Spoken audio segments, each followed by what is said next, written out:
Hello. I just finished reading Caliban and the Witch by Silvia Federici. And if you've read it, you can probably imagine how I'm feeling, or maybe you can relate. I'm very interested to hear how it impacted you, and what your key takeaways were. After last night, I had finished the book yesterday, and then last night I had Women's Circle, and like one of the feelings I'm having is to talk to my past self, my 16-year-old self, and just say to her, you were right. She was right that things are fucked. She was right to fight. She was right to just want to be kind of in a smoochy puppy pile with her female friends. She was right to question, like, why are we so disgusted by our bodies? Like, why is burping a problem? Why is any of it a problem? Why are we so disgusted about our bodies? Why can't we just be physical with each other as women? What's gone on here? She was right to be sensual and embodied and to seek erotic experience in the body. And she was right, and she's been right all along. And I love being told I'm right, so I'm sure she loves it as well. We were right. And for many years, I've been kind of feeling bad about certain things that I thought and felt and trying to suppress myself. So it's just a relief. It's incredible how much of that book I kind of knew in my body. It freaks me out a bit. I'm like, how did I know all of that? Like, how did I not get completely suppressed? Especially my younger self. So yeah, thanks, younger self. You're a baddie. Keep it up. I love you. And my other main feeling is to just work really hard and grasp really tightly to my connection with other women. And for all of us as women to really grasp each other and be connected with each other. Because what I really learned from the book is that we have been essentially shoved forcefully, violently, in an oppressive reign of hundreds of years of violent terror, essentially, like a terror campaign. It was put upon us violently to be separate from each other and to be domestic. Being in the domestic domain is not inherently a female activity, which, I mean, in my household, that is 100% apparent. And I wonder what it's like in your household. So I just feel a lot of relief, really. I mean, there are definitely times in the last few years where I have felt like a caged animal, just sort of pacing between like the living room and the kitchen, like a tiger, and just tending other people. So like in the last few years, that is different because of menopause. Just tending everybody else is not really my main dedication anymore. However, I do live in a house where I'm the only woman. And one of the things menopause brought up was a strong call to return to women and spending time with women. And it did end up turning into coming back to women's work, because I really thought I'd done the women's work. Like, I've done a lot of women's circles when I was younger, in my late teens, early 20s. That was my life dedication, was feminism, women's business, women's circles, yoga for women, free birth, yoga for birth. That was my whole life. So when I had a family with a man and lived in a house with a man, which sort of all just happened accidentally. Like, I don't know how conscious we were about what we were doing, but, I ended up moving into that. And during that time, I really struggled to be with other women. I couldn't handle women's camp with my kids. I needed my partner when I was parenting, because I had 2 boys.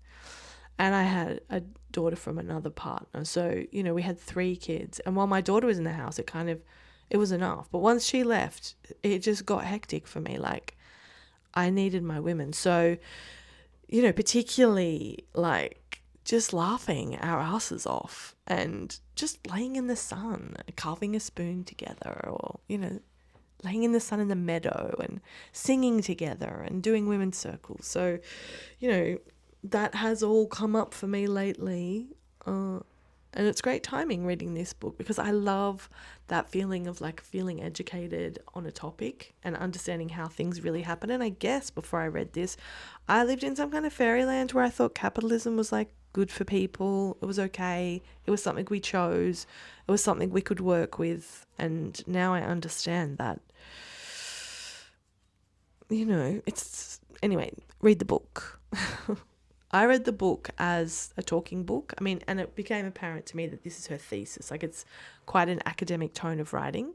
So that for me, the audiobook, I just kind of let it wash over me. And I was okay with that because I am doing postgrad uni at the moment. So I'm used to reading academic writing and not getting it. So I'm used to that feeling.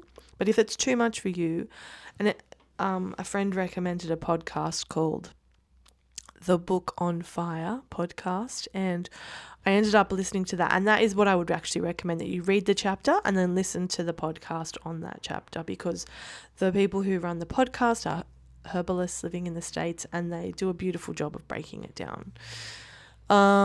So yeah, since I've read that book and since last night in Circle, it just became really clear to me that like coming together in Women's Circle is not easy. Like, we have been violently conditioned to stay separate. A terror campaign has left us fearful and separate. We've been trained to report on each other's witchiness, to stay quiet, to be polite, to be this imaginary version of a woman. And, in Circle, we are learning to be together as women again. And that it does mean that we're going to get it wrong if there is such a thing. I mean, I would hope that in Circle people know there is no right and wrong, but there can be a lot of discomfort. And that requires that we have a lot of compassion for ourselves and for others. So whether you're the space holder or the person in Circle who's not working with protocols, then, it's going to feel icky. And like last night, there was a full incident where people broke protocols. I didn't really reprimand them because it was so obvious from the fallout from them speaking when it's not their turn that it was just immediately apparent that why we have the protocols, right? There's lots of other reasons why we have the protocols, and I've written a couple of blogs about the protocols, and maybe there's a podcast as well where I mention protocols. So really, essentially, what I mean by the protocols for Circle are, they're kind of like rules, yeah, but I don't really want there to be rules. I really want it to be a circle like no one's the boss here. Like, we're all in the circle. We sit around in a circle. There's no one sitting above. I'm not teaching people. I'm just holding space. So I don't really like being the person who has to remember the protocols. I want it to be a culture that we sit within together, that we share together. So I don't like calling them rules, but it's kind of like, it's the agreements that we have between us, but they are fluid. So if someone came and they were like, look, these protocols are cool, but I really have a problem with that one, or I really want to add this one, then that can happen. I mean, I would like to add a protocol where people aren't allowed to say, anyway, like, because I feel like every time I say anyway, or I notice someone else says anyway, there's actually a lot of stuff underneath the word anyway, and usually if someone would go there, they would crack. And that's why they're saying anyway, because they don't want to crack. But actually, Women's Circle is hopefully the place to crack. So yeah, the protocols are pretty fluid. There's lots of reasons to have them. It creates a lot of safety and depth in a circle when there's strong protocols, but also we need to just give ourselves some grace. Like, yeah, we're going to break protocols. It's intense being in Circle. Essentially, after reading Caliban and the Witch, I can really see how much being in Women's Circle is essentially the same at being at the front line of a protest with placards in our hands, screaming against the oppression that we're living with. However, what it really looks like is sitting in Circle, being quiet and sometimes being uncomfortable. Maybe your body's... Last night, my body was uncomfortable. After like 3 hours of sitting, my body is uncomfortable. Also, with the whole thing that went on with the protocols, it was emotionally tense and uncomfortable. And it is a long time to just sit and pay attention to other people. We're not really used to that.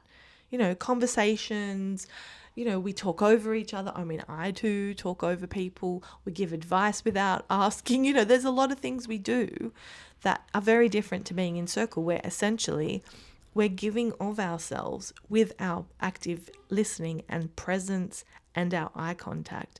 that is a lot of work. Like for me to do that for 3 hours for everyone, it's a big stretch, and it really enriches my life. And I notice that people can't do it. Like I see people not being able to maintain eye contact and attention, and that's okay. Like it is very difficult, and because that's all we're asked to do.